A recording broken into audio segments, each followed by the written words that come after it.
Last lecture में हमने देखा था थोड़ा एटॉमिक स्ट्रक्चर के बारे में थोड़ा बहुत जाना था, थोड़ा बहुत क्या काफ़ी डिटेल में चले गए थे, कौन सा चीज़ कब हुआ था, थोड़ा सा रिकैप मैं फास्ट अभी कराऊंगा। ओके, लेकिन आज के लेक्चर में क्या करने वाले हैं, ध्यान दो। आज के लेक्चर में हम लोग देखने वाले हैं कि एटॉमिक बॉम्ब कैसे बनता है। क्या एटॉमिक बॉम्ब, ठीक है, कैसे बनता है और कैसे बनाया जाता है ये हम सीखेंगे। बनाया जाता है मतलब घर पे जाके बनाने मत लग जाना, ठीक है, नहीं तो पता लगा बनाने लग गए और उड़ा दिया। और एटॉमिक बॉम्ब में उड़ेगा ना तो घर नहीं उड़ेगा, पूरा एरिया ही साफ हो जाएगा, पूरा मुंबई ही साफ हो जाएगा। मुंबई 400-500 किलोमीटर के रेडियस में जो भी रहेगा वो गायब हो जाएगा, ठीक है। तो ये देखेंगे इसके ऊपर कैसे, क्या बोलते हैं, एटॉमिक बॉम्ब कैसे बनता है या कैसे काम करता है। ओके, पिछले लेक्चर का हम थोड़ा सा रिवाइज कर लेते हैं, क्या चीज़ हमने देखा था। सबसे पहले यहाँ पर देख लेते हैं क्या एटम। यहाँ पर सबसे पहले एटम का एक प्रॉपर स्ट्रक्चर के बारे में, एटम कैसा होता है ये सबसे पहले किसी ने बताया था, डाल्टन ने बताया था। किसने बताया था?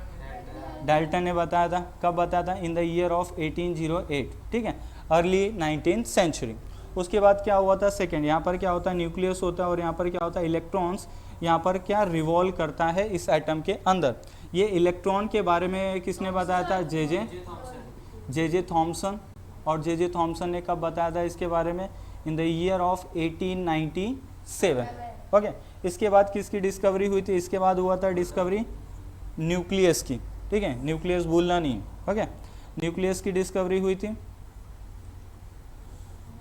न्यूक्लियस की डिस्कवरी कब किसने की थी? रदरफोर्ड ने। और कब किया हुआ था? In the year of 1911। Okay, 1911 में किया था। और इसके बाद ही रदरफोर्ड ने ही किसकी? प्रोटॉन की भी डिस्कवरी की थी। इसके अंदर जो प्लस चार्ज होता है, प्रोटॉन होता है, इसकी डिस्कवरी किसने? रदरफोर्ड ने ही की थी। और ये प्रोटॉन की डिस्कवरी कब हुई थी? In the year of 1917। Okay, ये हो गया। अब इसके बाद क्या लास्ट बचा है? एक न्यूट्रॉन। इसके अंदर जो न्यूट्रॉन प्रेजेंट होता है, तो ये न्यूट्रॉन की डिस्कवरी किसने की थी? न्यूट्रॉन की डिस्कवरी की थी किसने? जेम्स चैडविक ने। किसने? James Chadwick. कब किया था? In the year of 1932। Okay, ये कुछ खास नेम है और क्या है, ईयर है जिससे रिलेटेड आपको क्वेश्चन पूछा जा सकता है। या फिर कभी स्कूल में भी ऐसा हो गया ना, अरे एटम के बारे में क्या जानता है, खट्टा खट सब बोल देने का। क्या बोल देने का? अरे जॉन डाल्टन ने इसके बारे में सबसे पहले बताया। उसके बाद इलेक्ट्रॉन कब हुआ? 1897, जे थॉमसन। फिर उसके बाद न्यूक्लियस, प्रोटॉन, न्यूट्रॉन बोल दिया तो टीचर तो पागल ही हो जाएगा। टीचर बोलेगा अरे भाई साहब जितना नॉलेज लाते कहाँ से हो, ठीक है। तो ये सब क्या हो गया, इसके बारे में पता है। अभी यहाँ तक हमने लास्ट टाइम क्या किया था, हमने प्रॉपरली जाना था। अब इसके बाद यहाँ पर क्या है जानते हैं, अभी यहाँ पर चार्ज के बारे में। इस एक इलेक्ट्रॉन के ऊपर क्या बोलते हैं, चार्ज कैसा होता है। आपको मालूम है इलेक्ट्रॉन क्या होता है? नेगेटिवली चार्ज पार्टिकल होता है। लेकिन एक इलेक्ट्रॉन के ऊपर चार्ज कितना प्रेजेंट होता है? तो यहाँ पर देखो, एक इलेक्ट्रॉन के ऊपर चार्ज प्रेजेंट होता है, नेगेटिवली चार्ज होता है। यहाँ पर और एक चीज ध्यान में रखना, इलेक्ट्रॉन और प्रोटॉन के ऊपर क्या होता है? सेम चार्जेस प्रेजेंट होते हैं। क्या होता है? सेम चार्जेस होता है। सिर्फ यहाँ पर इलेक्ट्रॉन के ऊपर नेगेटिवली चार्ज होता है और प्रोटॉन के ऊपर क्या होता है? पॉजिटिवली चार्ज होता है। ओके, पॉजिटिव चार्ज होता है। तो इलेक्ट्रॉन के ऊपर जो चार्ज होता है उसको हम लोग डिनोट करते हैं 1.6 इंटू 10⁻⁻19 कूलॉम। ओके, कितना? 1.6 इंटू 10⁻⁻19 कूलॉम। और प्रोटॉन के ऊपर सेम, प्रोटॉन के ऊपर क्या होगा? सेम चार्ज होगा। चार्ज तो सेम ही रहने वाला है, कितना? 1.6 इंटू 10⁻⁻19 कूलॉम। बट यहाँ पर डिफरेंस क्या है कि इलेक्ट्रॉन के ऊपर नेगेटिवली चार्ज है और प्रोटॉन के ऊपर क्या है? पॉजिटिवली चार्ज प्रेजेंट है। और न्यूट्रॉन के ऊपर क्या होता है? चार्ज होता है क्या? नहीं, न्यूट्रॉन के ऊपर कोई चार्ज प्रेजेंट होता नहीं है। न्यूट्रॉन क्या है? न्यूट्रल चार्ज है, ना उसके पास प्लस चार्ज प्रेजेंट है, ना ही उसके पास माइनस चार्ज प्रेजेंट है। क्लियर है यहाँ तक? ओके, और एक चीज यहाँ पर देख लेते हैं, मास ऑफ एन इलेक्ट्रॉन। एक इलेक्ट्रॉन के ऊपर मास कितना होता है, एक प्रोटॉन के ऊपर मास कितना होता है और एक न्यूट्रॉन के ऊपर मास कितना होता है। आपको कल मैंने पिछले लेक्चर में बताते समय आपको बताया था कि ये यहाँ पर देखो, जितना मास होता है प्रोटॉन का, same amount of mass neutron का भी होता है। मतलब मास ऑफ अ प्रोटॉन और मास ऑफ अ न्यूट्रॉन क्या होता है? सेम ही होता है। लेकिन इलेक्ट्रॉन का मास क्या होता है? उससे बहुत ज़्यादा mass of a electron, mass of a electron कितना होता है 9.1 into 10 to the power -31 kg। -31 kg मतलब ये डिनोट करता है इसका मास क्या होता है, बहुत ही ज़्यादा क्या होता है, स्मॉल होता है। आपकी मतलब सोच से भी ज़्यादा स्मॉल होता है। 1 kg को अगर मैं 10 टू द पावर 31 टाइम्स अगर मैं उसको डिवाइड करता हूँ तो उसके बाद में जो एक स्मॉलर पार्ट बचता है उसे कहा जाता है 10 टू द पावर -31 kg। ठीक है, तो इतना ज़्यादा स्मॉल होता है। और इससे थोड़ा ज़्यादा होता है, क्या होता है, मास of a proton. Mass of a proton क्या होता है, बिगर होता है इससे। ये कितना होता है, मास ऑफ अ प्रोटॉन होता है 1.67 into 10 to the power -27 kg। Okay, क्या है, -27 kg। सेम यहाँ पर क्या, मास ऑफ अ प्रोटॉन और मास ऑफ अ क्या है, न्यूट्रॉन, ये क्या रहने वाला है, सेम ही रहने वाला है। ओके ओके, तो किसी भी एटम में, ये नंबर्स, ये सारी चीज़ें आपको पता होनी चाहिए। तो ये यहाँ पर देखोगे, यहाँ पर क्या, mass of an electron, mass of a proton, mass of a neutron.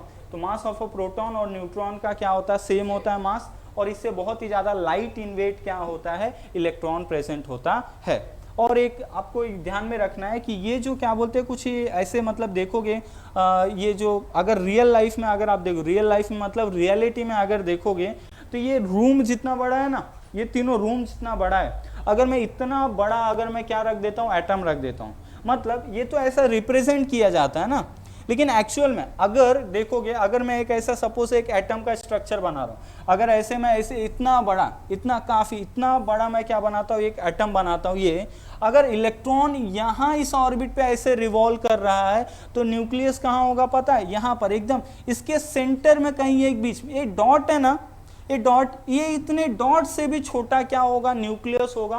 और इसके इतने बड़े, मतलब इतने बड़े क्या, ये इससे भी बहुत बड़ा होता है, इतने बड़े रेडियस में इलेक्ट्रॉन क्या करेगा, साइड में ऐसा रिवॉल्व करेगा। तो ये क्या होता है, एक्चुअल में ऐसा होता है, बट हम रिप्रेजेंट ऐसा करते हैं तो आपको काफ़ी ये बड़ा दिखाई देता है, लेकिन एक्चुअल में ऐसा होता नहीं। समझ गए यहाँ तक? Okay, electron. अब इसके बारे में देखो, मैंने आपको एक चीज़ और बताया था कि यहाँ पर जो एक एटम होता है ना, कोई भी क्या होता है, एलिमेंट होता है, एलिमेंट या एटम होता है, तो उसमें क्या होता है, जितने नंबर ऑफ प्रोटॉन्स होते हैं उतने ही नंबर ऑफ क्या होते हैं, इलेक्ट्रॉन भी होते हैं। लेकिन जो नंबर ऑफ न्यूट्रॉन्स होते हैं, ये नंबर ऑफ न्यूट्रॉन क्या होते हैं, सेम होते हैं क्या? नहीं, ये नंबर ऑफ न्यूट्रॉन्स के नंबर क्या होते हैं, डिफरेंट हो सकते हैं। ओके, तो मैं क्या बोल रहा था, एटम के अंदर जितने नंबर ऑफ प्रोटॉन्स होंगे सेम नंबर ऑफ इलेक्ट्रॉन्स होते हैं, लेकिन ये जो नंबर ऑफ न्यूट्रॉन्स होते हैं, ये न्यूट्रॉन का नंबर क्या होता है, सेम नहीं होता। ये न्यूट्रॉन क्या हो सकता है, किसी भी एटम में वेरी हो सकता है। वेरी हो सकता है मतलब प्रेजेंट भी हो सकता है, नहीं भी प्रेजेंट हो सकता है, या फिर एक दो ज़्यादा भी हो सकता है। तो वैसे अभी यहाँ पर देखो, समझते हैं हम लोग हाइड्रोजन एटम के बारे में। ओके, अभी यहाँ पर देखो, हाइड्रोजन को हम लोग जनरली कैसा रिप्रेजेंट करते हैं, ये चीज़ आपको याद है। किसी भी एलिमेंट को हम लोग कैसे, ये सपोज क्या है, ये हम एलिमेंट को शो करते हैं। एक्स का मतलब क्या होता है, एलिमेंट। अगर एक्स एलिमेंट है तो हम लोग नीचे क्या लिखते हैं, जेड। जेड का मतलब क्या होता है, एटॉमिक नंबर। एटॉमिक नंबर का मतलब क्या होता है, जेड मीन्स एटॉमिक नंबर। और एटॉमिक नंबर का मतलब क्या होता है कि इस एलिमेंट में कितने नंबर ऑफ प्रोटॉन्स प्रेजेंट हैं। तो atomic number means number of protons. Clear? और यहाँ पर ऊपर क्या लिखा जाता है, मास नंबर। क्या लिखा जाता है, मास नंबर। इसको एटॉमिक मास नंबर भी बोलते हैं। क्या बोलते हैं, एटॉमिक मास नंबर, ये बोलते हैं। और एटॉमिक मास नंबर क्या होता है, असल में atomic mass number is equals to होता है number of protons plus number of neutrons. Clear? अब देखो, अब जैसे यहाँ पर देखोगे हाइड्रोजन एटम, तो हाइड्रोजन एटम को बेसिकली आप कैसे डिनोट करते हो, कुछ ऐसे डिनोट करते हो। यहाँ पर हाइड्रोजन एटम 1 1 ऐसे डिनोट करते हो। इसका मतलब क्या हो गया, इसका एटॉमिक नंबर कितना है, एटॉमिक जेड के प्लेस पे कितना लिखा हुआ है, 1, मतलब इसका एटॉमिक नंबर कितना हो गया, 1। ओके, और एटॉमिक मास नंबर कितना है इस मटेरियल, ए कितना है, 1 है। और यहाँ पर देखोगे तो इसके पास नंबर ऑफ न्यूट्रॉन्स कितने हैं, इसके पास नंबर ऑफ न्यूट्रॉन्स कितने होंगे, 0, बराबर। क्योंकि यहाँ पर क्या किया, अगर आप क्या करोगे, यहाँ पर प्रोटॉन और न्यूट्रॉन को ऐड करोगे तो क्या मिलेगा आपको, ए मिलेगा। तो 1 + 0 क्या होगा, 1। ऐसा होता है ना, ऐसा बोर्ड एग्जाम के बता रहा हूँ, कई बच्चे 1 + 0 0 लिख देते हैं, ऐसे है ना, लाइक बोर्ड एग्जाम में हमेशा बताया जाता है, वो नंबर ऑफ सप्लीमेंट्स होता है ना, वहाँ पर लिखा जाता है मेन आंसर बुक, फिर number of supplement equals to total number of sheets. तो यहाँ पर क्या ऐसे लिखा होता है 1 प्लस, तो number of supplements 0 is equals to क्या लिखते हैं 0, ऐसे ना लाइक लो, ऐसा करना मत आप लोग। 1 + 0 क्या होता है, देख 0 बोलने वाला था, बोलने वाला ऐसे निकला फिर बंद हो गया ना लाइक, ठीक है। तो यहाँ पर देखो, तो ये देखो क्या है इसका मतलब, इस हाइड्रोजन के पास नंबर ऑफ न्यूट्रॉन्स कितने हैं 0। इसको बेसिकली क्या बोला जाता है मालूम, इसका नेम है प्रोटियम। क्या नेम है पता है, प्रोटियम। क्लियर। ये हाइड्रोजन के, ये देखो अभी हम हाइड्रोजन के आइसोटोप्स के बारे में बात कर रहे हैं, तो हाइड्रोजन एटम के उस मतलब हाइड्रोजन एटम में जिसके पास 0 नंबर ऑफ न्यूट्रॉन्स प्रेजेंट होते हैं उसको क्या बोला जाता है, प्रोटियम। ओके। और यहाँ पर देखो कि हाइड्रोजन ही एलिमेंट होगा, एलिमेंट क्या है, हाइड्रोजन ही है, लेकिन हाइड्रोजन का देखोगे एक ऐसा भी एलिमेंट होता है, मान लो यहाँ पर क्या होता है 1, क्योंकि हाइड्रोजन है, एटॉमिक नंबर तो वही रहने वाला है, लेकिन इसका एटॉमिक मास नंबर क्या होता है 2 होता है। तो यहाँ पर ये 2 हो गया, इसका मतलब क्या हो गया कि इसके पास मतलब एटॉमिक नंबर कितना है 1, एटॉमिक नंबर 1 है, मतलब क्या है, नंबर ऑफ प्रोटॉन्स कितना है 1, और एटॉमिक मास नंबर कितना है 2। अगर ये टोटल कितना है 2, ये कितना है 1, तो ये नंबर ऑफ न्यूट्रॉन्स कितने होंगे 1, मतलब इस एटम के पास क्या है, एक न्यूट्रॉन प्रेजेंट है। प्रोटियम के पास क्या थे 0 नंबर ऑफ न्यूट्रॉन्स, लेकिन इसके पास क्या है, एक न्यूट्रॉन भी प्रेजेंट है। तो एक न्यूट्रॉन भी प्रेजेंट है और एक प्रोटॉन भी प्रेजेंट है इसके न्यूक्लियस के अंदर, तो इसको क्या बोला जाता है पता है, हाइड्रोजन एटम के इस आइसोटोप, असल में जो बोलते हैं नंबर ऑफ क्या बोलते हैं न्यूट्रॉन्स डिफरेंट है, इसको बोला जाता है आइसोटोप्स ऑफ हाइड्रोजन। क्या बोला जाता है, आइसोटोप्स ऑफ हाइड्रोजन। यहाँ पर देख बताता हूँ मैं, आइसोटोप्स ऑफ हाइड्रोजन। तो ये सब आइसोटोप्स ऑफ हाइड्रोजन ही है। तो आइसोटोप्स ऑफ हाइड्रोजन में पहला क्या आ गया, प्रोटियम, जिसके पास 0 नंबर ऑफ न्यूट्रॉन्स है, और उसके बाद क्या आ गया, जिसके पास 1 एक न्यूट्रॉन है, एक प्रोटॉन है और एक इलेक्ट्रॉन प्रेजेंट है। तो ऐसे मटेरियल को बोला जाता है ड्यूटेरियम। क्या बोला जाता है, ड्यूटेरियम बोला जाता है, समझे। और यहाँ पर देखो ड्यूटेरियम, और इसके बाद एक और इसके आइसोटोप है, उसको क्या बोला जाता है, ट्रिटियम। ट्रिटियम में देखोगे तो उसको ऐसे रिप्रेजेंट किया जाता है 1 3।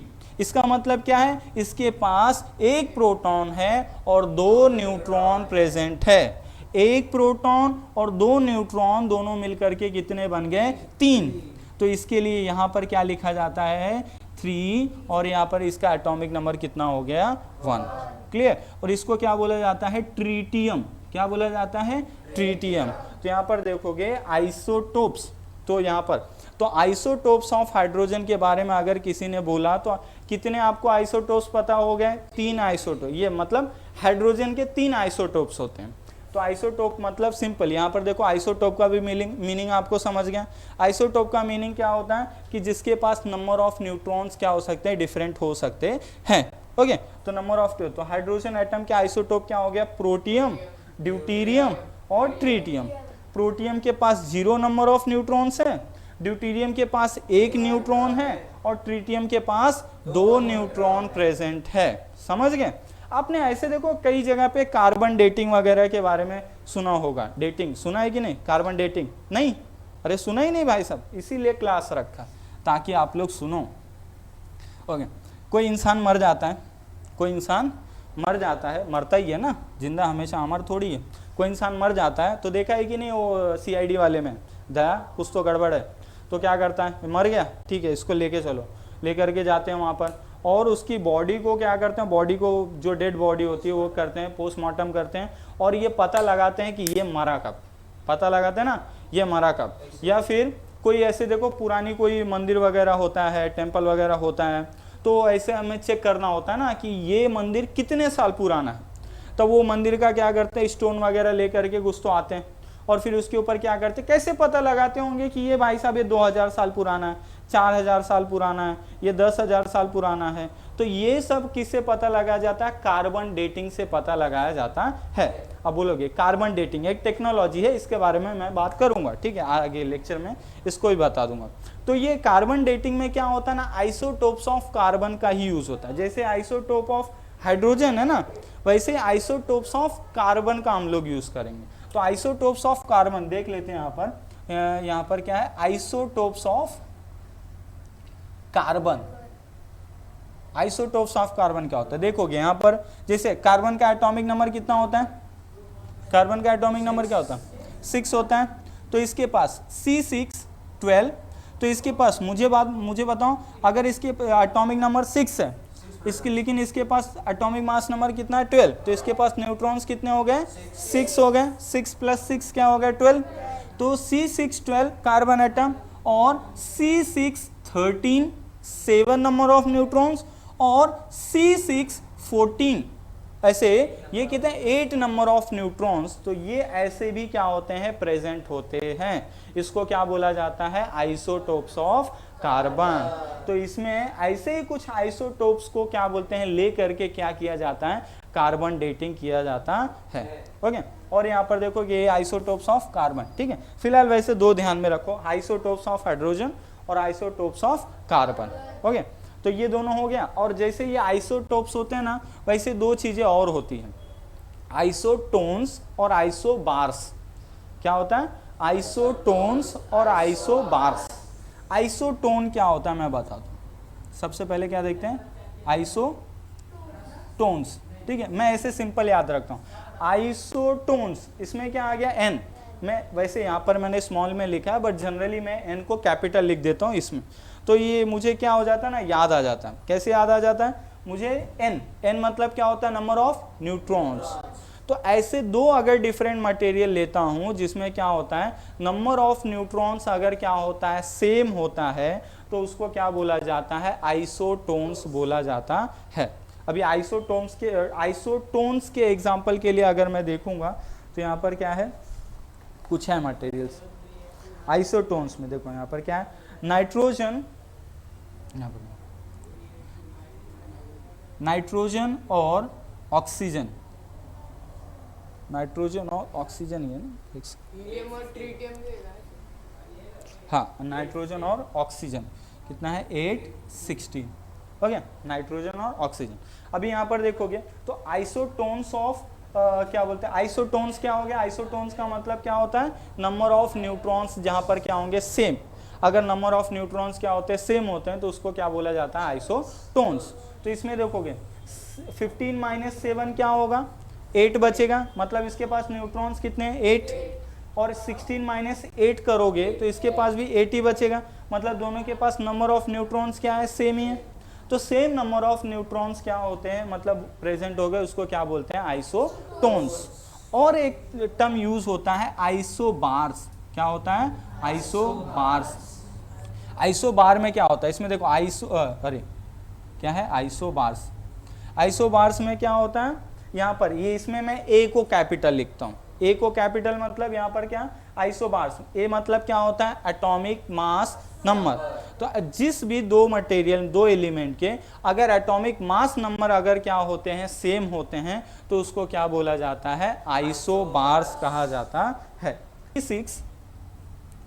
C614 और N714, यहाँ पर देखो, तो ये जो है यहाँ पर देखो दोनों का 14 है, एटॉमिक मास नंबर क्या है, सेम है। तो एटॉमिक मास नंबर क्या होता है, सेम होता है, तो उसको क्या बोला जाता है, आइसोबार्स।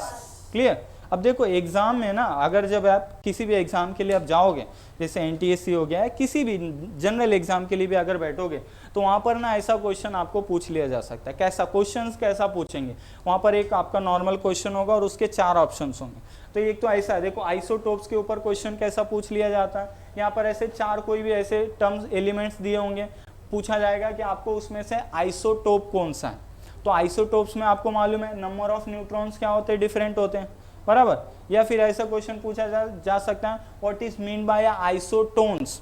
आइसोटोन्स का मतलब क्या होता है, ऑप्शन में दिया रहेगा, नंबर ऑफ न्यूट्रॉन्स अलग होगा या नंबर ऑफ क्या होगा, न्यूट्रॉन सेम होगा, नंबर ऑफ प्रोटॉन सेम होगा या कुछ ऐसे दिया होगा। तो आपको ध्यान में रखना आइसोटोन्स, टोन्स मतलब क्या हो गया एन, मतलब नंबर ऑफ न्यूट्रॉन्स क्या होगा, सेम होगा। आइसोबार्स में क्या हो जाएगा, number of atomic mass number क्या होगा, सेम होगा, तो उसको क्या बोला जाता है, आइसोबार्स। समझ गए। और उसमें जैसे पिछला हमने बात किया mass of an electron, mass of a proton, mass of a neutron, तो ऐसे कुछ भी आपको पूछा जा सकता है। तो अगर ये सब आप पढ़ते रहोगे, याद रहेगा, समझा रहेगा, तो आप कहीं पर भी आप इसको लिख सकते हो। क्लियर है यहाँ तक। अभी भी हम अपने मेन चीज़ पे नहीं आए, हमें क्या सीखना है, एटॉमिक बॉम्ब बनाना। आपको मालूम है हमारे यूपी में ना, मैं जहाँ पर रहता हूँ वहाँ के मतलब वहीं आसपास के जगह पे यहाँ पे एटॉमिक बॉम्ब, एटम बॉम्ब नहीं बोलते, वो जानते हो ना थोड़ा सा यूपी वालों का लैंग्वेज, इसको बोलते हैं आइटम बॉम्ब क्या, हाँ बोलते हैं आइटम बॉम्ब। और एक मिठाई का नाम है ना आइटम बॉम्ब, वो वहाँ पर एक मिठाई को क्या बोलते हैं, आइटम बॉम्ब। तो कोई यूपी वाला लेक्चर देखेगा ना मेरा, बोलेगा लगता है मिठाई बनाना सिखा रहे मिठाई बनाना नहीं, एटॉमिक बॉम्ब। ये भी देखा ना हमारा बीआरसी का फुल फॉर्म क्या है, भाभा एटॉमिक रिसर्च सेंटर। मतलब यहाँ पर क्या मतलब, ये एटम के बारे में ही क्या होता है, रिसर्च होता है, जो कि अंदर ही न्यूक्लियर रिएक्टर प्रेजेंट है। तो क्लियर है यहाँ तक। तो न्यूक्लियर रिएक्टर के बारे में भी जानेंगे क्या होता है। ओके, यहाँ पर यहाँ तक क्लियर हो गया। अब देखो आगे, एटम बॉम्ब सीखने के पहले एक चीज़ और सीखना पड़ेगा, रेडियो एक्टिविटी। रेडियो एक्टिविटी ये डायरेक्ट टॉपिक एनटीएससी में पूछा जाता है। क्या, रेडियो एक्टिविटी। रेडियो एक्टिविटी क्या होता है,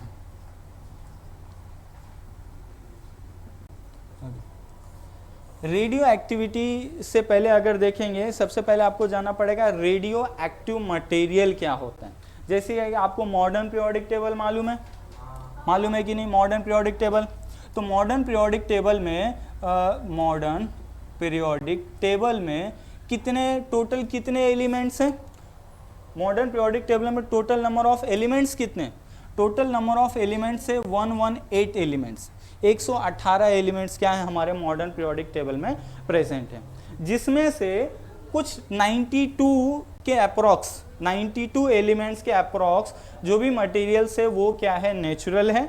बाकी के जो रिमेनिंग हैं वो हमने क्या किया है, कुछ 26 के आसपास हमने क्या किया, हमने खुद ने बनाए, मतलब ह्यूमंस ने क्या किया, कुछ ऐसे रिएक्शन वगैरह करके उसके ऊपर एक्टिविटी करके हमने उसे खुद से बनाया। तो ये भी ध्यान में रखना। मॉडर्न अभी तक नोन एलिमेंट्स कितने हैं, अभी तक नोन कितने हैं, टोटल 118 एलिमेंट्स अभी तक हमें पता है। अब इसमें क्या होता है ना, कुछ ऐसे एलिमेंट्स हैं जो कि क्या करते हैं ना, स्पॉन्टेनियस रेडिएशन एमिट करते हैं। स्पॉन्टेनियस रेडिएशन का मतलब क्या होता है, जैसे मान लो ये क्या है, कोई एक मटेरियल है, क्या है, मटेरियल। तो ये मटेरियल में से क्या करता है ना, कुछ एक इनविजिबल मतलब क्या होता है, जो हमें दिखाई नहीं देगा, लेकिन इसमें से क्या होता है, ये आपको क्या करेगा, रेडिएशन यहाँ से एमिट करता रहेगा। कुछ एक प्रकार की रेज या फिर क्या होगी, एनर्जी क्या होती है, इसमें से निकलती रहती है, जो कि हमारी बॉडी के लिए बहुत ही ज़्यादा क्या है, हार्मफुल है। तो ये जो रेडिएशन है, स्पॉन्टेनियस मतलब क्या होता है, कंटिन्यूअस यहाँ से रेडिएशन निकलता रहता है। तो ऐसे टोटल हमारे पास टोटल रेडियो, उसको बोलते हैं रेडियो एक्टिव एलिमेंट्स। क्या बोलते हैं उसको, radio active elements. Radio active मतलब जो एक्टिव है, जिसमें से रेडिएशन एमिट होता है। तो ऐसे टोटल 37 एलिमेंट्स है जो कि क्या है, रेडियो एक्टिव एलिमेंट्स है, जो कि क्या करते हैं, कंटिन्यूअस रेडिएशन एमिट करते हैं। और यहाँ पर देखोगे, अगर आपके पास पीरियोडिक टेबल होगा तो वहाँ पर आप ध्यान दोगे तो इसका ना सिंबल कुछ अलग प्रकार से बनाया होता है। वहाँ पर येलो सिंबल बनाया होता है, कुछ ऐसा होता है, सर्कल में यहाँ पर ऐसे कुछ वहाँ पर क्या होता है, बना होता है, ठीक है, ऐसे वहाँ पर क्या होता है, बना होता है। तो ये येलो कलर में होता है और ये कुछ ऐसे, तो यहाँ पर ऐसे सिंबल पीरियोडिक टेबल में शो किया रहता है। तो कई बार ऐसा भी एग्जाम में क्वेश्चन आता है, ये सिंबल ऐसा बनाया गया रहेगा, ऐसा पंखे जैसा नहीं भाई साहब, यहाँ पे कलर विलर अलग रहेगा, येलो रहेगा बीच में, येलो एंड ब्लैक ऐसा। तो ये ऐसा सिंबल वहाँ पर रहता है। तो वो सिंबल क्या रिप्रेजेंट करता है, सिंबल रिप्रेजेंट करता है रेडियो एक्टिविटी को रिप्रेजेंट करता है, या रेडियो एक्टिव एलिमेंट्स को रिप्रेजेंट करता है। ओके। तो यहाँ पर देखो रेडियो एक्टिव सब्सटेंस कितना हो गया भाई, यहाँ पर ऐसे 37 एलिमेंट्स हैं। और ये रेडियो एक्टिविटी मतलब रेडियो एक्टिविटी किसने डिस्कवर की थी, मतलब किसी भी मतलब रेडिएशन एमिट करता है, ये जो साइंटिस्ट ने क्या किया था मतलब पता लगाया था, उस साइंटिस्ट का नेम है हेनरी बैक्वेरेल। क्या है? Henri Becquerel. Henri Becquerel, spelling check कर लूंगा मैं बाद में, ठीक है, सही है कि गलत। इसका ऐसे आड़ा टेढ़ा स्पेलिंग दिया हुआ है भाई साहब, सीधा वाला तो याद ही नहीं होता, ऐसा अजीब कैसे याद हो, ठीक है। तो हेनरी बैक्वेरेल, तो ऐसा भी आ जाए कि discovery of radio active substance या रेडियो एक्टिविटी की डिस्कवरी किसने की, तो साइंटिस्ट का नेम याद रखना पड़ेगा, कौन भाई साहब? Henry Becquerel. ये आड़ा टेढ़ा नाम सुन के याद आ जाएगा। हेनरी बैक्वेरेल मतलब क्या? रेडियो एक्टिविटी क्या? क्वेरल, क्वेरल नाम रख दूं? याद रखने के लिए कुछ भी, इसको बाबा बैक्वेरेल भी बोल सकते हैं, ठीक है, ऐसे कुछ भी नाम याद रखने के लिए तो अपना ट्रिक लगा के याद रख सकते हैं, ठीक है, ओके। और यहाँ पर एक रेडियो एक्टिविटी का नेम आता ना, तो और एक मतलब साइंटिस्ट का नेम याद आता है, मैडम क्यूरी। क्या है? मैडम क्यूरी, नाम सुना होगा आपने, मैडम क्यूरी ना। इसमें क्या क्या हाँ, रेडियम। इसमें इन्होंने क्या किया था, जो कि दो रेडियो एक्टिव एलिमेंट्स है जिनका एक का नेम है रेडियम और एक का नाम क्या है? पोलोनियम। पोलोनियम और रेडियम, ये रेडियो एक्टिव एलिमेंट्स किसने डिस्कवर किए थे? ये मैडम क्यूरी ने क्या किया था? डिस्कवर किया हुआ था, ठीक है, रेडियम एंड पोलोनियम। क्लियर है यहाँ तक? तो ऐसे ही यहाँ पर देखोगे और एक रेडियो एक्टिव सब्सटेंस है जिसकी वजह से क्या होता है, ये एटॉमिक बॉम्ब क्या होते हैं? बनता है। उस रेडियो एक्टिव सब्सटेंस का नाम क्या है पता है? यूरेनियम 235। यूरेनियम 235 है, यूरेनियम 236। ये यूरेनियम 236 की वजह से क्या होता है, ये हमारा क्या होता है, मतलब एटॉमिक बॉम्ब बनता है। अब देखो, अब यहाँ तक समझ गया आपको? हाँ, नहीं, नेचुरली प्रेजेंट होता है। मैंने बोला कि ये जो टोटल 118 एलिमेंट्स है ना, ये टोटल 118 एलिमेंट्स में से कुछ एलिमेंट्स क्या बोलते हैं, हमने इंसानों ने क्या किया, कुछ रिएक्शंस करके उसको बना है, जो कि नेचुरली क्या बोलते हैं, प्रेजेंट नहीं होता है। मैंने ये नहीं बोला कि सारे के सारे रेडियो एक्टिव सब्सटेंस ह्यूमन से बना, नहीं, ये नेचुरली ही है, ठीक है। तो ऐसे वैसे उसी में क्या हो गया, एक हमारा यूरेनियम 236, इसका एटॉमिक नंबर कितना है? 92, और इसका एटॉमिक मास नंबर कितना है? यूरेनियम 236। ये यूरेनियम 236 की वजह से ही क्या बोलते हैं, एटॉमिक बॉम्ब बनता है। अब यहाँ तक समझ गया आपको? ये यूरेनियम 236 क्या है? ये एक रेडियो एक्टिव क्या है, सब्सटेंस है, ओके। और एक बात आपको थोड़ी सी मतलब इससे ही रिलेटेड है, बट आपको ध्यान में रखनी पड़ेगी। ये जो क्या बोलते हैं, जो एटम होता है या फिर ये जो मटेरियल्स होते हैं ना, जैसे कि आपने क्या देख लिया सिंपल, बीच में क्या होता है, न्यूक्लियस, और यहाँ पर क्या होता है, इलेक्ट्रॉन्स रिवॉल्व करता है, तो रट्टा ही हो गया, ओके। तो ये क्या करता है, ये न्यूक्लियस क्या करता है, इलेक्ट्रॉन को या फिर इस न्यूक्लियस के अंदर प्रोटॉन और न्यूट्रॉन्स को क्या करता है, ऐसे पकड़ करके रखता है, बाइंड करके रखता है। तो उसके पास इनको न्यूक्लियस या इन सारी चीज़ों को पकड़ करके रखने में जो एनर्जी यूज़ होती है, जो एनर्जी उसके पास होती है, जिसकी वजह से वो सबको पकड़ करके रखता है, उसे कहा जाता है बाइंडिंग एनर्जी। क्या बोला जाता है? Binding energy of an atom, या बाइंडिंग एनर्जी बोला जाता है। क्लियर? अब क्या होता है, जब यहाँ पर देखोगे, जब ये रेडियो एक्टिविटी जब ये रेडियो एक्टिविटी होती है ना, तो वहीं पर क्या होता है, रेडियो एक्टिविटी में कुछ ऐसा एक्सप्लोजन होता है, यहाँ पर चीज़ें थोड़ा सेपरेटली होती हैं, सेपरेट होगी, जिसकी वजह से क्या होगा, ये बाइंडिंग एनर्जी मतलब क्या होगा, एनर्जी रिलीज होता है। अब सारे एलिमेंट्स का के पास क्या होता है, सेम बाइंडिंग एनर्जी नहीं होती। ये क्या होता है, बाइंडिंग एनर्जी क्या होती है, डिफरेंट होती है। तो यहाँ पर देखेंगे, यहाँ तक समझ गया? चलो अब देखते हैं यहाँ पर क्या एटॉमिक बॉम्ब, आइटम बॉम्ब बनाते हैं।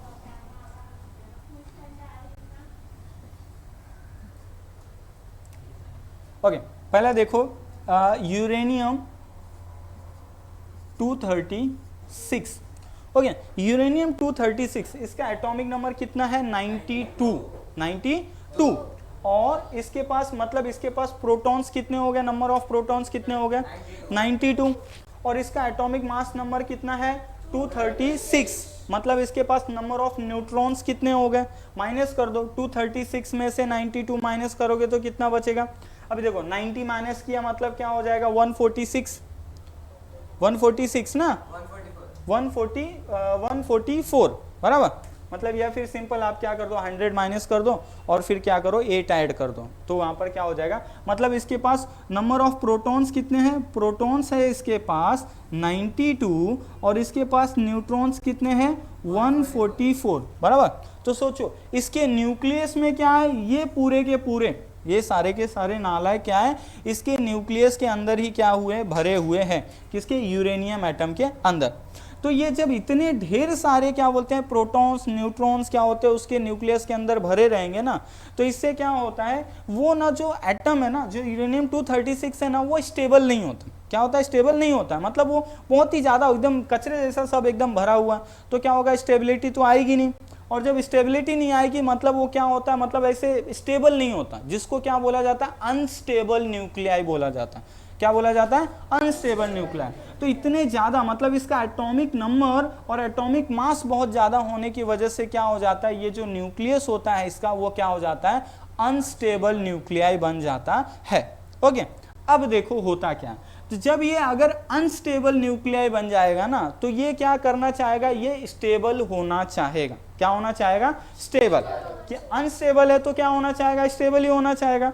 तो स्टेबल होने के लिए क्या करता है ये मटेरियल, क्या अब मतलब क्या करता है, दो ये देखो हैवी न्यूक्लियस बोलते हैं इसको। हैवी न्यूक्लियस क्यों, क्योंकि इसका एटॉमिक नंबर क्या है, बहुत ही ज्यादा है। तो हैवी न्यूक्लियस क्या हो जाएगा, ये दो छोटे छोटे न्यूक्लियाई में क्या हो जाता है, डिवाइड हो जाता है।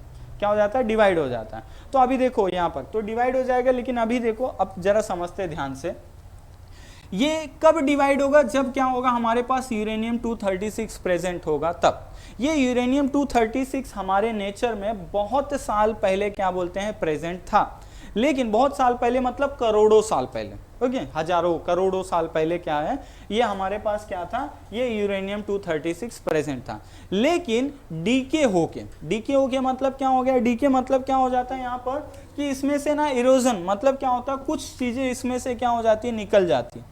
तो वैसे ही तो ये हमारे पास बहुत साल पहले यूरेनियम 236 प्रेजेंट था, लेकिन इसका डीके हो जाने की वजह से अब हमारे पास जो यूरेनियम प्रेजेंट है वो कौन सा यूरेनियम है पता है, वो यूरेनियम प्रेजेंट है हमारे पास यूरेनियम 235। कौन सा यूरेनियम प्रेजेंट है, 235।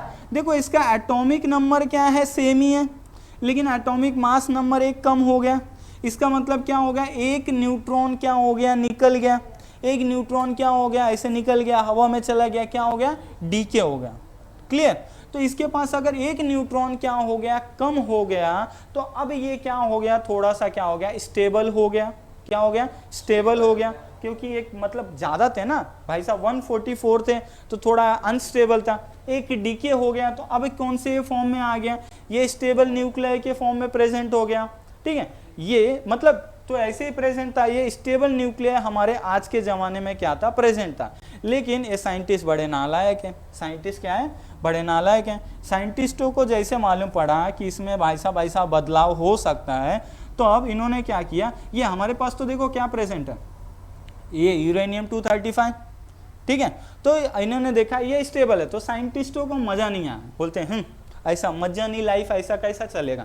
ठीक है, दुनिया में कुछ तो बड़ा करते हैं, कहीं पर बॉम्ब विम बनाते हैं, कहीं फोड़ते हैं, ठीक है, तब तो दुनिया को मालूम पड़ेगा साइंटिस्टों का कुछ दम है। तो यहाँ पर इन्होंने क्या किया, इस स्टेबल न्यूक्लियाई के ऊपर इन लोग ने क्या कर दिया, एक न्यूट्रॉन के साथ बॉम्बार्ड करा दिया। एक न्यूट्रॉन कम हो गया था ना, तो एक न्यूट्रॉन ले आके इसमें भिड़ा दिए।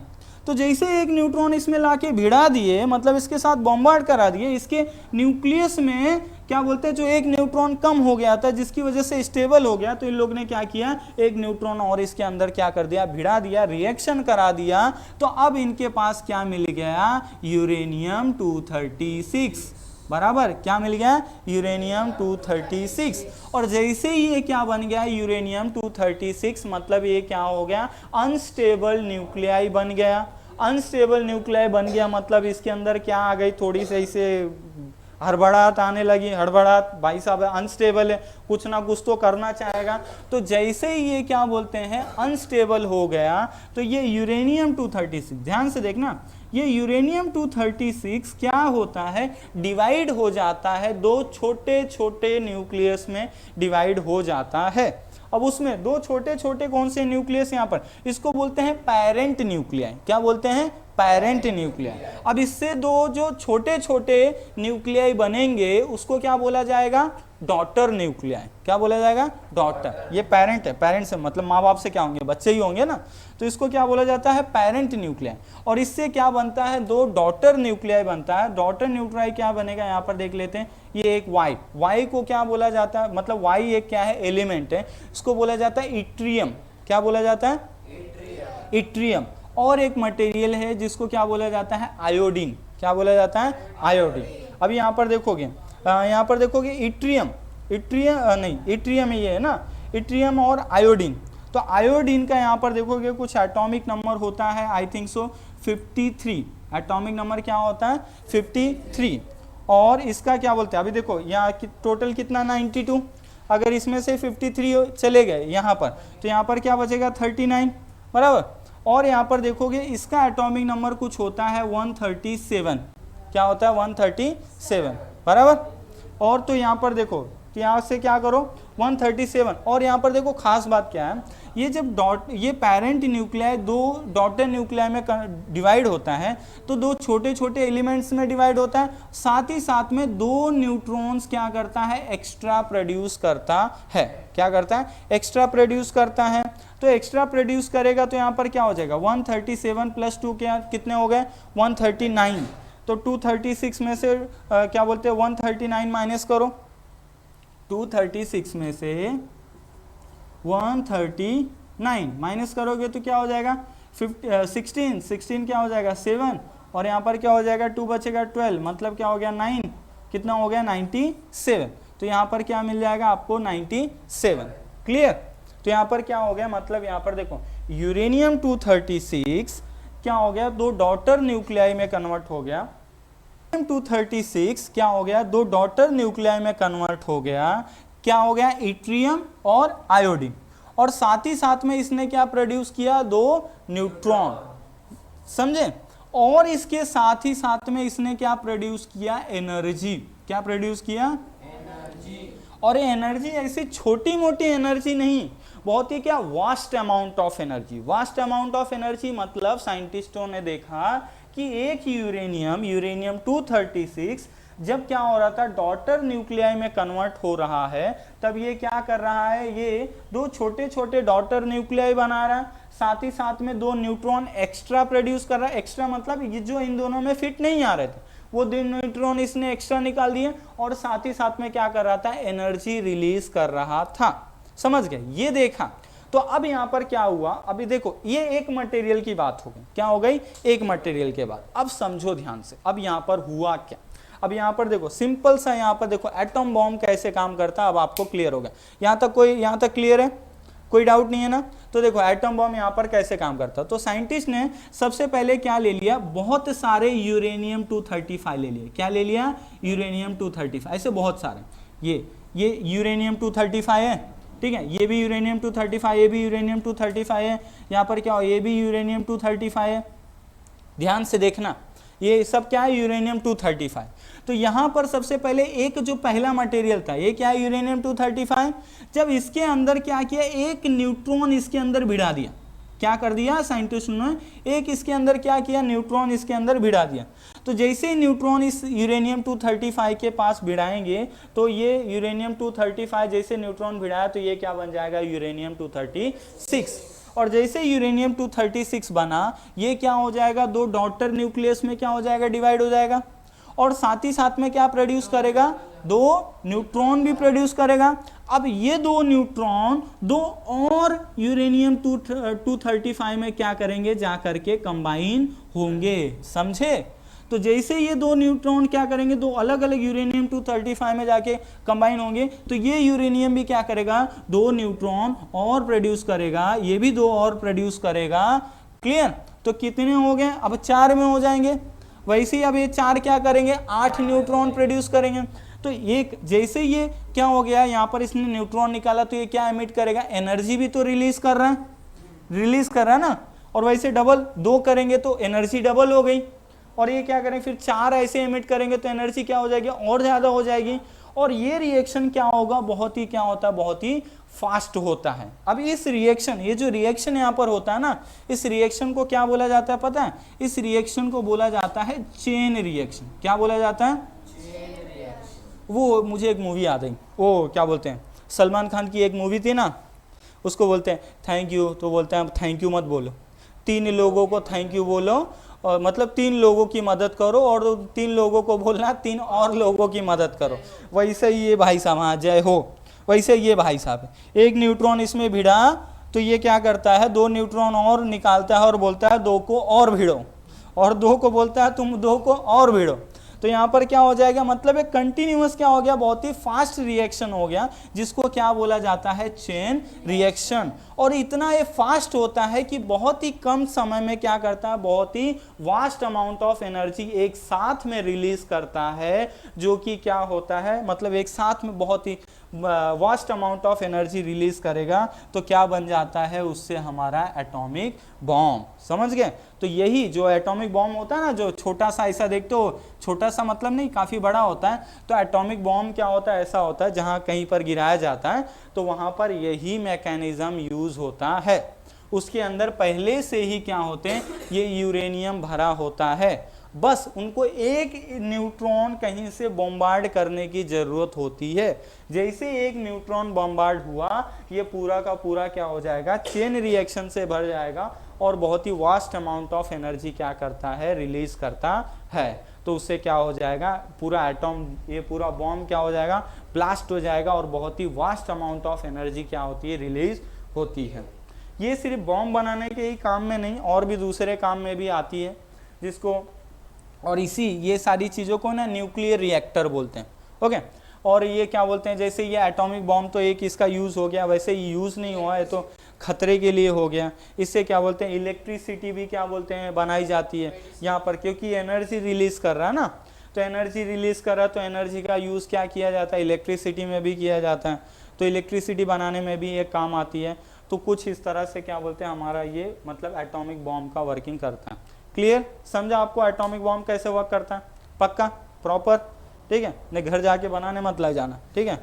और यहाँ पर और एक चीज़ बता दूँ, ये जो ऐसा आप बोलोगे सर अगर ऐसा होता है तो एक बार न्यूट्रॉन भिड़ा दिया तो ये क्या करेंगे, ऐसा ब्लास्ट, ऐसा रिएक्शन चेन रिएक्शन होता ही रहेगा, चेन रिएक्शन होते होते एक टाइम ऐसा आ जाएगा कि बहुत बड़ा ब्लास्ट हो जाए, ठीक है। तो ऐसे जब हमारा जो रिसर्च सेंटर वगैरह होता है तो वहाँ पर क्या मैकेनिज्म, इसको रोकने का भी तो मैकेनिज्म होगा ना, तो वहाँ पर ये चीज़ें क्या यूज़ करते हैं कि ये लिमिटेड, बहुत ही लिमिटेड, मतलब क्या बोलते हैं, यूरेनियम 235 यूज़ करते हैं, कम रहे, ताकि एक लिमिटेड, एक कंट्रोल मैनर में ही हम क्या करें, एनर्जी को रिलीज कर पाए।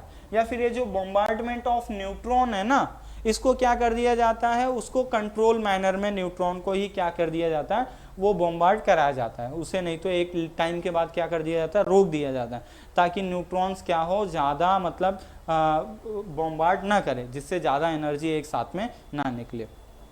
क्लियर है यहाँ तक, कुछ डाउट है, नहीं कोई भी डाउट नहीं, इतना अच्छा समझ गए, पक्का, चलो ठीक है।